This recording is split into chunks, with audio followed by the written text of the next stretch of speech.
Well, Tyler gave us 8 episodes, and that's it. We are at the finale. And I don't know, I already knew everything that was going to happen. So that kind of took some of the fun out of it. But anyway, whatever, let's talk about it. And I'm like, come on through, Cookie. I'm going up on my soapbox. That's basically it. Let's talk about drag and all its forms.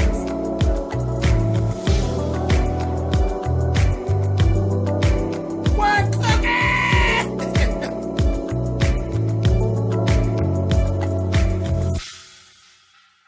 Hey guys, thanks so much for clicking on the video. This is my review for If Loving You Is Wrong. This is season 4, episode 8. Like I said, end of this season. We waited so long for this to come back, and then it was like I knew everything that was going to happen, so kind of lackluster, but that's all right. Whatever, let's talk about it. Alex and Ian standing there. This old stupid Alex, she knew nothing of what Ian was talking about. Totally confused, sitting up there looking like a deer in the headlights. Ian finally got it and was like, okay, she's a weirdo. I'm getting ready to get out of here before I end up being a part of the Me Too movement. Because she was giving us very much, take your hands off me. What are you doing? I don't know you. And what are you saying? And no, I don't know nothing about that. I'm out. I said, child, you get ready to be part of the Me Too movement. You better get on out of there. He's like, just give me the papers. He said, because I met you at the Maxine Hotel. We had text message. Forget it. Just give me the papers. I'll read over them. I'll bring them back tomorrow morning.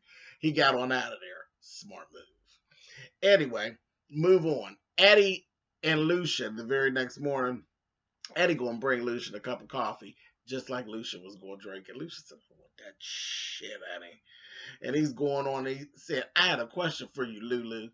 Why'd you stop asking me about Andrew?"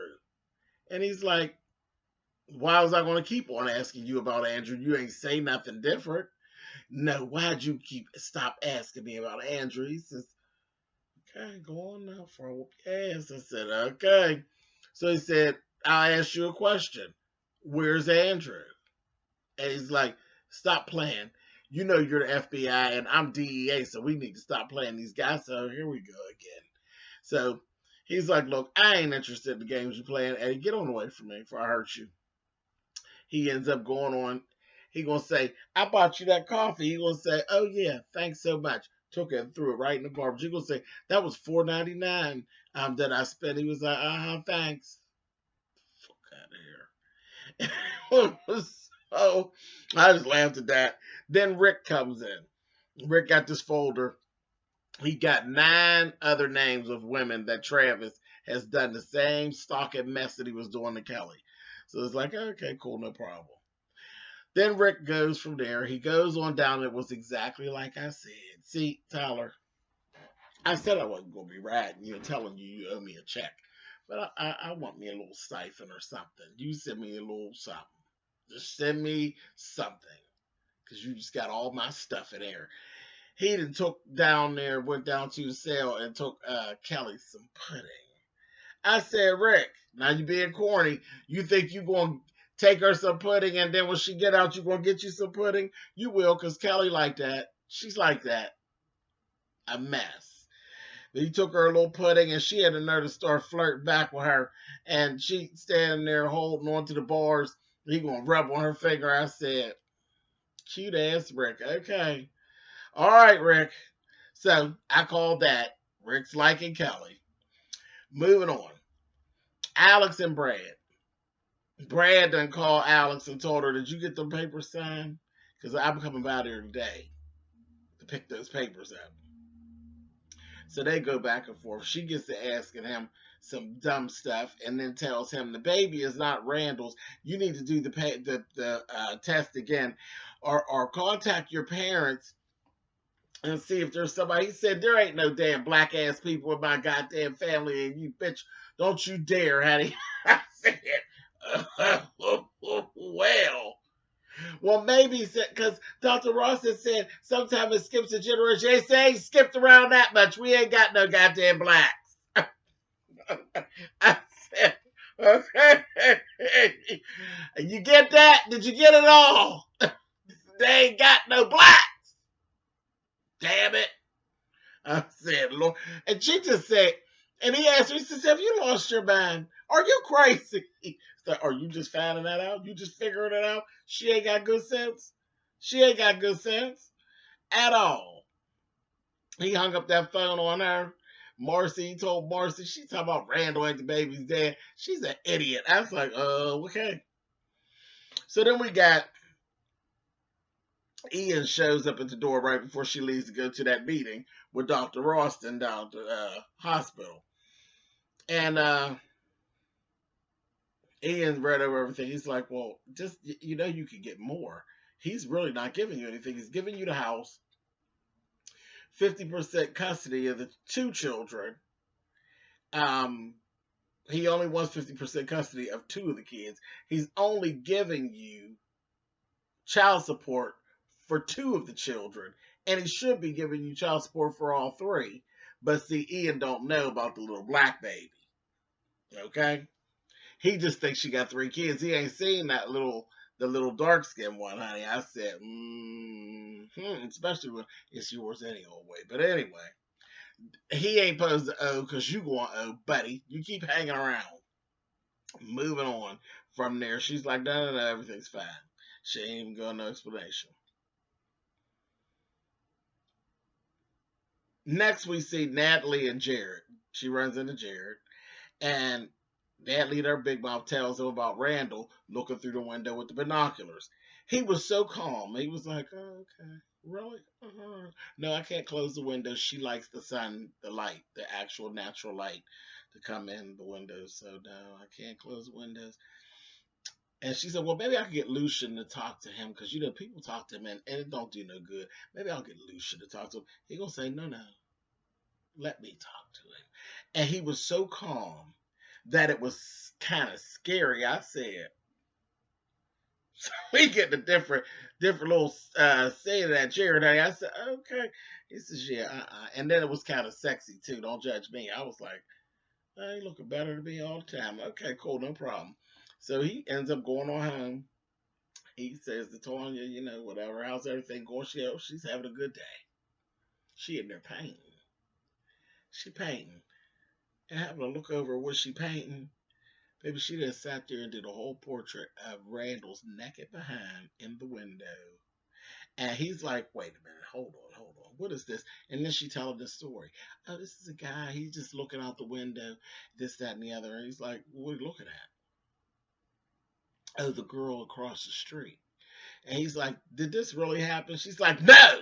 I said, oh, crazy ass bitch. So she's going, he's like, oh, okay, well, that's beautiful. It's no problem.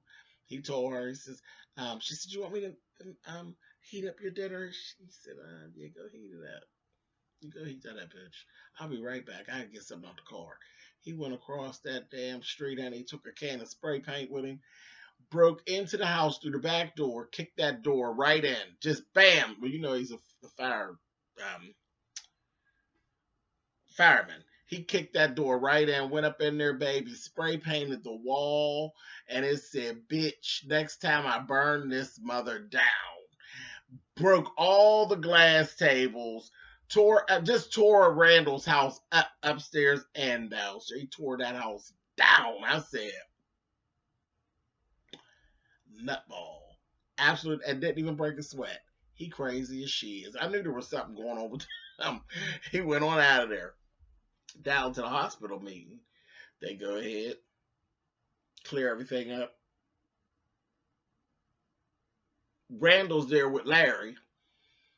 They end up telling him the baby ain't yours. It's 100% proof that baby's not yours. He done snapped out. He looked so crazy in there. Talking about, you cheated on me? That is somebody else's wife, you idiot. Talking about, you cheat on me. Child, he's going off. And he was just giving real cry. I said, look at him. Look at him. Not all y'all doctors in there and lawyers. Ain't nobody going to report him.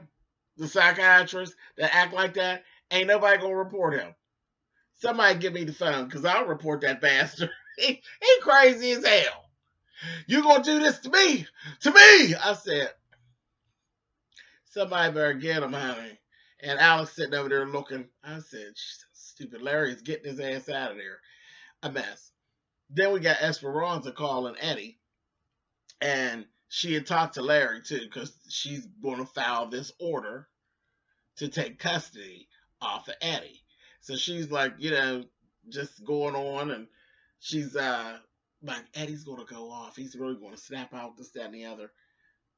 Wait a little while. Steven ends up coming in. Because that damn Larry is like ready to do it. He said, "Oh no! As soon as you give me the go ahead, you meet me down at the family court, and I'll have it done because I'm going to expedite this and move this right along for you real fast." I said, "Oh shoot!" So she gets talking to Steven. Well, Steven comes in and says, "If I do this, can I count on you?" And Steven kept saying, "What do you mean?" And she's like, "Are you going to be there for me?" And he's like, "Are you scared of him?" And she's like, "Well, no, you're not lying." And he said, "Has he ever hit you?" No, no. I said, and I think she's lying. But the thing is, even if he hasn't never hit her, he gonna hit her now. He gonna hit her now. So you might as well get ready, Esperanza. He gonna hit you now. And she irritates me real bad. I don't want Eddie to really bust her up, but maybe just yank her one good time. She just gets on my nerves. But yeah, he gonna get her. He's gonna get her. Right after that, we see Randall pulling back up. Jared is watching him now through the window, so he could, when he walk in the house. Marcy calls right before he goes to the house, picking. She picking on the phone. She'll say, "Oh, I heard that baby's not yours." So you can't have kids, and neither can I. Neither one of us can make kids. She said, "Isn't that just too bad?" I said, "Oh, Marcy, she was just picking." And Randall said, "You're an evil bitch." She said, "Oh, well, no, that's you. You're the one that's the evil bitch. You're the devil." I said, "Oh my God." So they go back and forth. And he told her, "I'm just getting started. And this, that, thing, the other, and I'm gonna do this, that." And she said, yeah. He said, "I'm just getting started." She said, "Yeah, me too." She hung up the phone on him. He go in the house, baby, and see that damn house and is having a fit.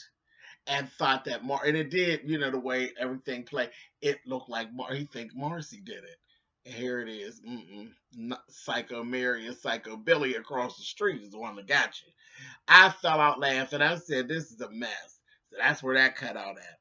Then we go over to Lucian's house. Lucian and Ian actually meet with the younger lawyer. Comes in. They basically tell him what's going to go down.